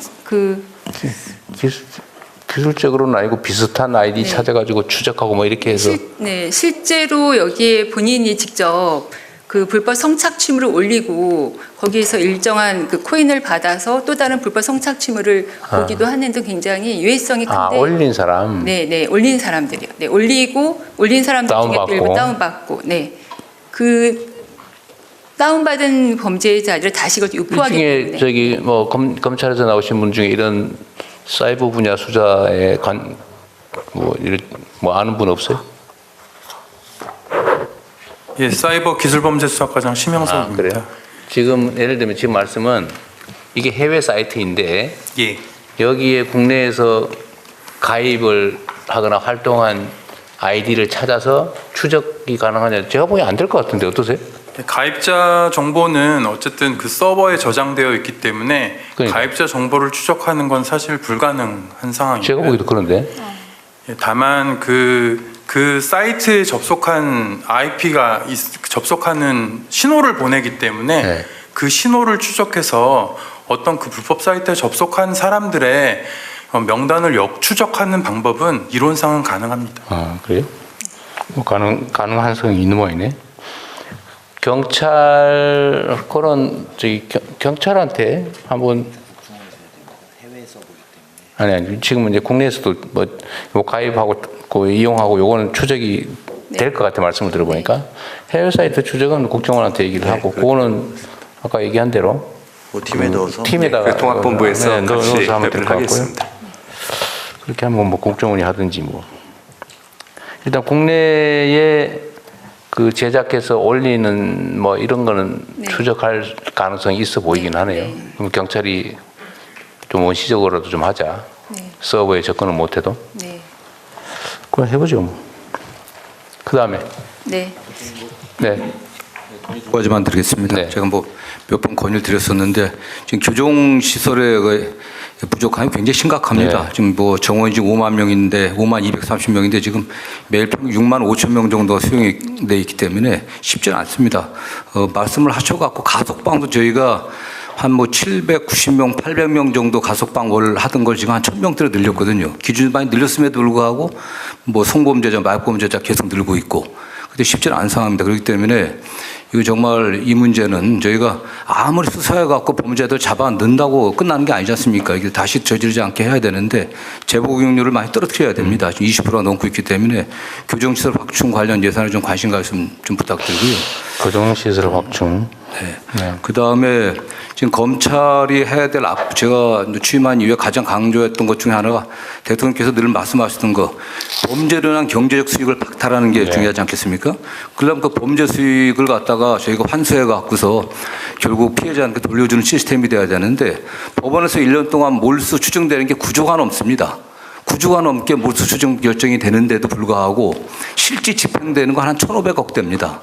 그래서 이게 지금 검찰이 조직도 좀 부족하고요. 그래서 저희들 건의했는데 내년에 지금 뭐 5급 뭐 사무관 하나 늘리고 있는데 지금 중앙지검에만 이 범죄 수익 환수부가 있습니다. 근데 제일 많이 몰수 추정 판결 받는 데가 그 금융범죄 수사하고 있는 남부하고 또 마약 조직범죄 하고 있는 부산이 많이 되는데 이 조직을 많이 늘려줘야 됩니다. 미국 같은 경우는 미국 법무부에서 법무부 차원의 범죄 수익 전담부서 국이 있어갖고 많이 노력을 하고 있고요. 더군다나 저희들도 최근에 한 건 올렸는데 해외에 있는 재산을 갖다 몰수하는 게 굉장히 어렵습니다. 이게 사법공조와 같이 돼야 되기 때문에 이 부분에서 이거는 앞으로 뭐 수사권의 조정 문제 관계없이 법무부가 해야 될 가장 핵심적인 일 같습니다. 네. 우선 범죄 수익 환수 집행이죠. 네. 환수 결정이야 법원이 하는 건데 이 집행은 일종의 세외 수입 관리 좀 비슷하지 않나요? 네, 그렇죠. 결국은 압류, 경매 뭐 이렇게 처리되는 과정 자체가 체납 절차 비슷하지 않습니까? 예, 형식 그렇습니다. 네, 최종적으로 저희들이 그걸 집행해서 압류해갖고 뭐 환가해갖고 돈으로 저희들이 그렇죠. 해갖고 환불을 하든지 몰수하든지 해야 되니까요. 체납 처분 절차에 준하면 이걸 검찰에 업무도 일도 바쁜데 이걸 검찰이 맡아가지고 끙끙 하는 것보다는 제가 지금 국세청으로 세외 수입까지 전체 통합 관리하도록 지금 바꾸고 있거든요. 네네. 차라리 그쪽으로 이게 좀 넘기는 게 속도가 어떻습니까? 달라갖고 쉽지는 않아 보입니다. 그 부분은 이게 우리 저 검찰국장님 한번. 예, 검찰국장입니다. 저희 범죄 수익 환수 관련해서는 수사 단계에서 피의자 재산 추적을 하고 또 재판 과정에서 몰수 추징 판결을 받아서 집행하는 과정을 거치고 있어서 최종 단계에서의 집행 부분만 다른 부서로 넘기기는 좀 어려운 점이 있는 것으로 사료가 되고, 또 관련해서 가령 차명 재산에 대해서 저희가 그걸 집행하려면 소송도 진행해야 됩니다. 그래서 그런 것들을 종합적으로 하려면 검찰 내에 범죄수익 환수 전담 부서가 있는 게 제일 효율적일 것으로 판단이 됩니다. 그래서 이번에 서울 남부하고 부산지검은 범죄수익 환수부 설치가 결정이 됐습니다. 그걸 잘 활용해서 범죄수익 환수를 처리하도록 하겠습니다. 거기 구성원들은 검사라야 되는 건가요? 아니면 검사와 검찰 수사관이 팀을 이루고 있습니다. 예, 지금 검찰국장께서 말씀 주신 대로 세액 징수하고는 조금 다른 차원이 있는 게 이제 숨겨진 빼돌린 재산들을 찾아내는 부분이 굉장히 중요한데 그 관련해서 이제 초기 단계부터 수사 단계부터 쭉 훨씬 검찰력을 활용하는 게 더 효율적이다 그 말씀이군요. 예. 아울러서 이제 형사법 대개혁 작업을 법무부에서 하고 있는데요. 앞으로 이제 과징금과 과태료를 대규모로 이제 집행 처리를 해야 되는데, 그럴 경우에는 이제 독일의 경우에는 법무부 산하에 법무청, 집행청을 별도로 또 두고 있습니다. 그 부분도 형사법 대개혁 작업 때 같이 검토가 되는 지금은 과징금은 어디서 관할해요? 지금도 과징금이 꽤 있잖아요. 부처에서 과징금 과태료를 하면은 각 부처별로 지금 나눠져 있습니다. 그러면 지금은 어쨌든 지금 하고 있는 방식에 의하면 각 부처가 부과한 과징금에 정상 납부되면 그냥 처리를 하는데, 정상 납부가 안 될 경우는 다 지금 국세청으로 모으고 있는 상태인 거죠. 아직까지는 국세청이 그렇게 통합해서 하고 있는 거는 아닌 걸로 알고 있습니다. 근데 앞으로는 국세청도 통합하고 또 아울러서 과태료는 누가 관리해요? 과태료는 처벌의 일종인가요? 예, 과태료, 과징금 다 각 부처별로 지금 관리하는 걸로 알고 있습니다. 몰수 추징만 검찰이 직접 하는 거예요? 범죄 수익 몰수 추징만? 아니 뭐 범죄 수익이든 아니든. 이 부서를 늘리는 문제는 만약에 성격이 많이 다르면 해야 될 것 같은데요. 그거를 네, 대통령실에서 저희 법무부 장관이 별도로 이거는 내용을 좀 정리를 해가지고 네, 한번 적어주시고요. 교정시설 부족 문제는 쉽게 말하면 아주 직설적으로 얘기하면 교도소를 더 짓자 그 말이잖아요. 예, 지금 현재 계획된 거 뭐 세계 신축, 세계 이전, 그다음에 뭐 그 이상의 좀 약 증축 다 합쳐도 5천 명 정도 이상 늘지를 못하고 있습니다. 계획된 그것도 한 최종적으로 마무리되는 게 앞으로 한 10년 정도입니다. 근데 당장 너무 급해갖고요. 이게 아이들은 세상을 좀 정화를 해서 좀 덜 구속시킬 연구를 해야지. 그래서 뭐 아니 근데 문제는 이게 그 보고 드린 대로 이 성범죄자, 마약범죄자 이런 부분에서 많이 디지털 범죄들이 많이 늘고 있으니까 이게 뭐 그렇지 않습니까 이게. 그다음에 이상동기 범죄 늘고 있고. 가석방 해주기도 어려운 사람들이다 그 말이죠. 예. 가석방도 지금 대통령님 취임 이후에 한 30% 늘려준 겁니다 저희들이. 그래서 지금 뭐 교도소 안에 인기가 우리 국민들께서 혹시 내가 막 풀어주라 그래서 많이 풀어줬다고 오해할 수 있는데 아니, 이거는 명확하게 철저하게 재범 가능성만 판단을 하고 있습니다. 제가 얘기한 거는 하여튼 처벌이라고 하는 게 이제 응보 효과도 있고 이제 네가 진죄에 대해서 되갚음을 하는 것도 있고 또 일반 예방 다른 사람들이 보고 따라하지 않게 저 제재가 있구나 특별 예방 그 사람이 다시 죄 짓지 않게 하는 이 세 가지 효과를 이제 노리고 하는 게 수형인데 피해자가 없거나 또는 피해자의 피해를 충분히 다 회복하고 피해자가 처벌을 더 이상 원치 않는 상태 그리고 이 사람이 충분히 반성하고 있어서 더 이상 가다놔봤자 국가적인 손실만 발생하고 더 이상 도움이 안 되는 이런 상태면은 특별히 심사를 해서 석방해 주는 게 지금 가석방 제도잖아요. 예, 그렇게 하고 있습니다. 좀 더 완화해서 그런 위험성이 재범 위험성도 없고 충분히 다 보장하고 피해자들과의 갈등도 없고 사회적으로 문제가 되지 않으면 가석방을 좀 더 늘리라고 하는 게 제 지시사항이었다는 걸 지금 국민들한테 제가 설명을 드린 거예요. 아니 그렇게 운영하고 있습니다. 그래서 가석방 시에 피해자가 있는 범죄에 대해서는 피해자에게 알려주고 있습니다. 그러니까 피해자가 반대하면 하지 않고 있습니다. 하여튼 그래서 좀 대처를 해보고 뭐 영화되면 그냥 교도소를 예정보다 더 많이 짓는다고 하는 게 참 어쨌든 우리 법무부에서 조금 더 노력을 해보십시오. 예, 그렇게 하겠습니다. 네. 말씀하십시오.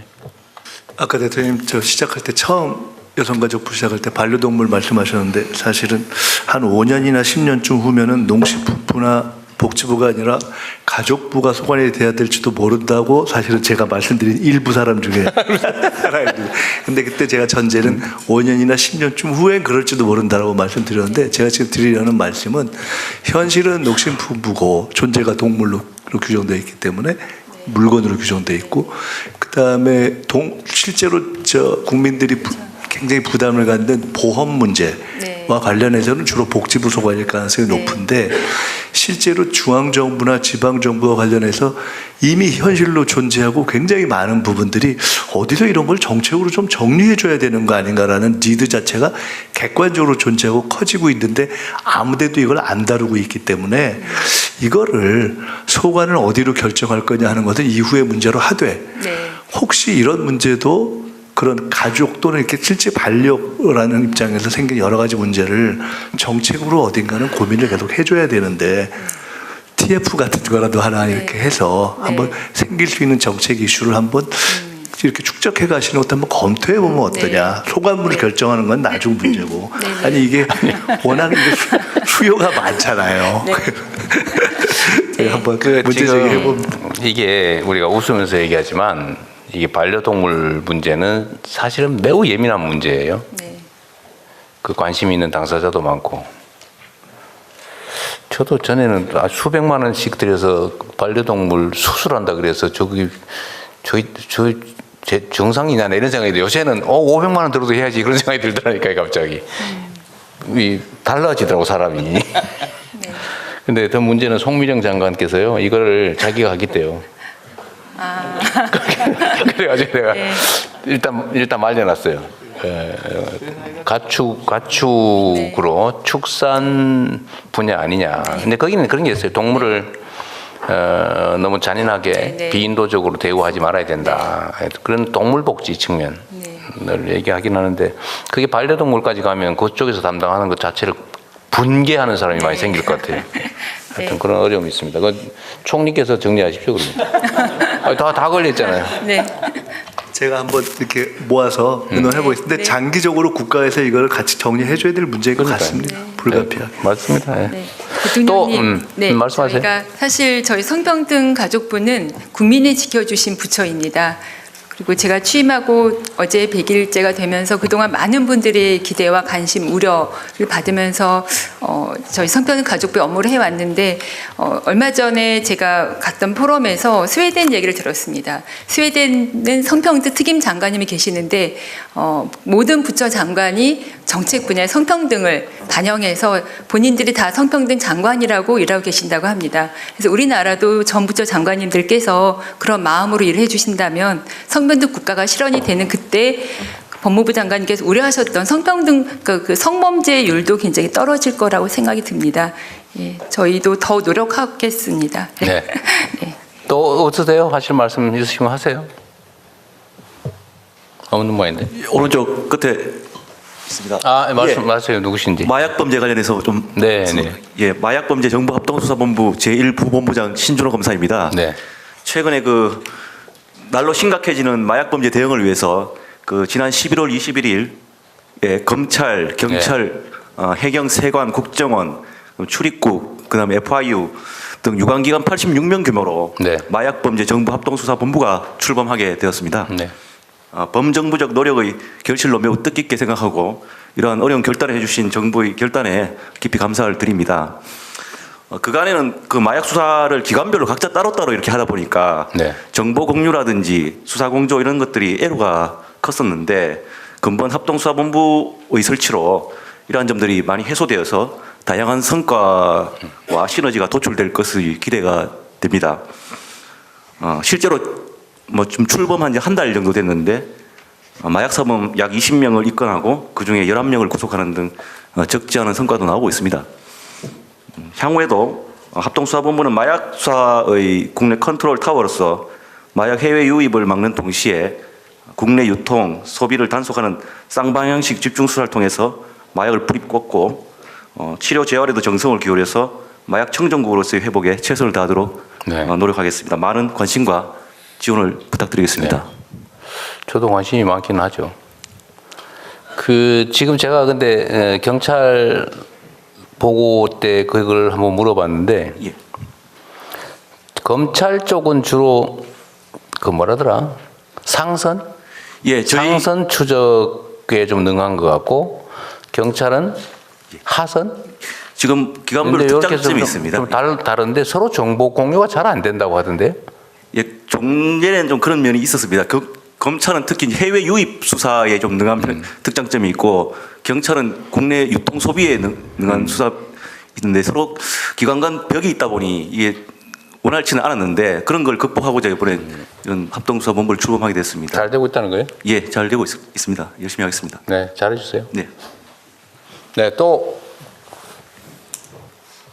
없으세요? 제가 마지막 말씀 좀 마약 관련해서 지금 되게 이제 국제적으로 마약 청정국주의가 인구 10만 명당 20명 정도가 그 이하가 돼야 마약 청정국이라는데 저는 이미 40명을 넘었습니다. 한 44, 5명 정도까지 됐기 때문에 마약 청정국 회복이 사실 굉장히 어려운 상황입니다. 지금이 저는 마지막 골든타임이라고 생각합니다. 그래서 지금 합수부가 생겼지만 이게 한시적 조직이기 때문에 결국에는 길게 봐서는 마약 수사만을 전담하는 수사청을 만들든지 아니면 마약 수사부터 해갖고서 기소 공소유지 또는 국제공조라든가 치료 재활까지 가는 그런 청을 만들 건지도 좀 길게 봐서는 검토돼야 될 것으로 저는 생각합니다.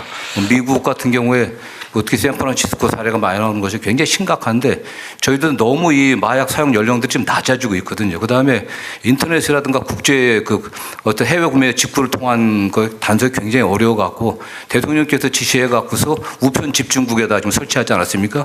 그래도 그게 굉장히 사실 제한되어 있거든요. 어쨌든 그런 면에서 전국적으로 그걸 또 확대해야 될 것이고 이 전문적인 이 정보를 갖다 지금 공유는 합수본에서 가능하지만 이게 항구적으로 돼야 되지 않으면은 괜히 어려운 상황이 올 수도 있다는 생각을 합니다.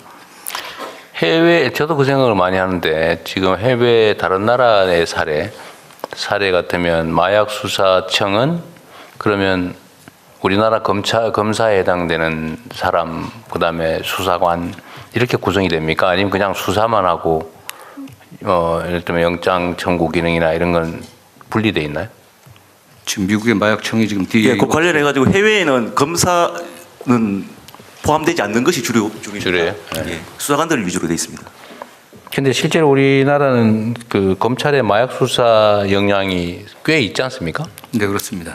근데 지금 앞으로 수사권 분리 이슈 때문에 사실 저도 판단을 잘 못하겠더라고요. 이게 만약에 마약 수사 전담 기구가 필요한 것 같아요. 제가 보기에는. 지금 경찰하고 검찰하고 정보 공유도 잘 안 된다고 그러고 지금 그런 거 보니까 하나의 조직 시스템을 만들어야 될 텐데 그러면 거기다가 어떻게 구성을 할 거냐. 그게 지금 수사 기소 분리 문제하고 얽혀가지고 잘 정리가 안 되더라고요. 이건 제가 보기에는 완전한 일원화된 독립된 조직으로 돼야 될 것 같지 않나 생각이 듭니다. 네. 그거는 검사 기능, 수사 기능을 합쳐서 통합해서. 검찰국장입니다. 네.